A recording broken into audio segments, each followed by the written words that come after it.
Jake shares a chilling tale of exploring a haunted house at 7/7, where Mike's antics stir up a vengeful spirit. This story comes from Jake. After reading a creepy online post about a haunted house, Jake said a friend of his had a spooky experience at the very same place. Here's what Jake shared. About 3 years ago, me and a bunch of friends decided to check out an abandoned house in the suburbs near Cedar Grove, Ohio. Word around town was that this place was seriously creepy.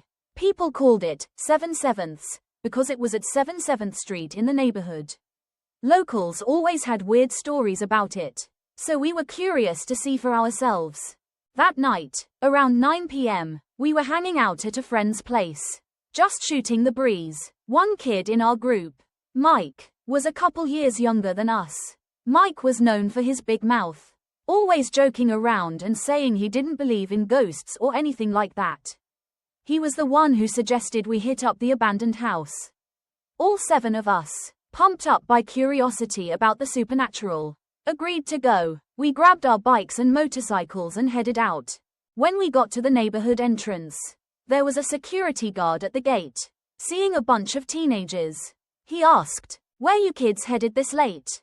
Mike, cool as ever, shot back, "We're going to 7/7. Man, what's the deal with that place? I wanna know." The guard frowned and said, "Don't go there. It's late, and it's dangerous. Thieves, snakes, you name it." But that didn't stop us. When we pulled up to the house, Mike shouted, "7/7. Ha, here we are, and it ain't scary." We parked our bikes and motorcycles out front. Just then, an older lady walking by saw us and asked, "What are you kids doing here?" Mike, being a smartass, replied, "We're ghost hunting, Mom." She didn't say a word, just gave us a look and kept walking. The house was a 2-story suburban home, totally run down and pitch black inside. Overgrown trees and busted windows made it look eerie. Mike, who wasn't scared of anything, piped up, "This place, it's just a regular old dump. Nothing spooky like people say."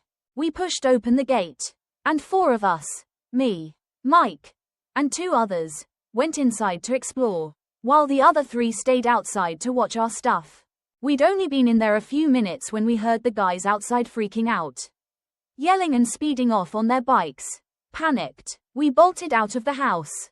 Mike, either worried about his friends or just being reckless, picked up a fist-sized rock and chucked it into the house, shouting, "You scared my buddies. Ha, why don't you come mess with me?" He even got us to throw rocks too. But here's the weird part. We didn't hear the rocks hit anything. No thuds.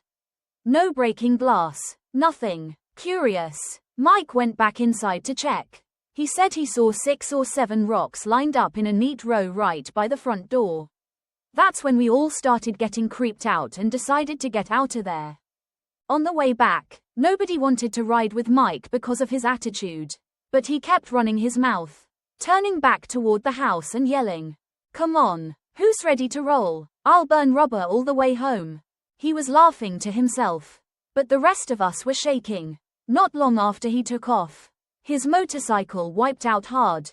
From behind, it looked like someone straight up kicked his bike over. When we asked him about it, he brushed it off as an accident. No big deal. That night, we all split up and went home. 4 days later, Mike started acting weird. He got super sick out of nowhere.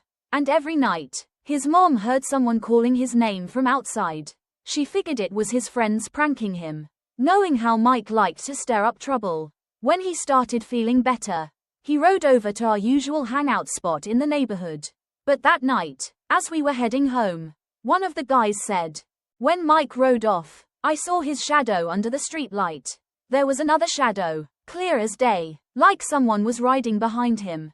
The next morning, Mike and a friend were walking past a church when a priest called out to him, "Son, I know you don't believe in this stuff, but trust me, go apologize." Mike just laughed and whispered to his buddy, "What's this guy talking about?" After that, creepy things kept happening to Mike. He started seeing shadows in the corner of his eye. When he rode his bike, it felt heavy, like someone was sitting behind him. At night, he'd hear his name being called, This went on for 4 or 5 days. And it got so bad that Mike freaked out, begged us to take him back to the house to apologize. We didn't know what else he'd seen that he wasn't telling us. But for a guy like Mike to go pale and shaky, it had to be bad. After he apologized, everything went back to normal. But since that day, Mike won't even go near that neighborhood. Not even as a shortcut. He always takes the long way around on the main road. I still remember when we went back to apologize, the same security guard was at the gate, laughing his head off like he knew we'd be back. Just a word of advice: don't mess with things you don't understand. Live and let live, and you'll be fine.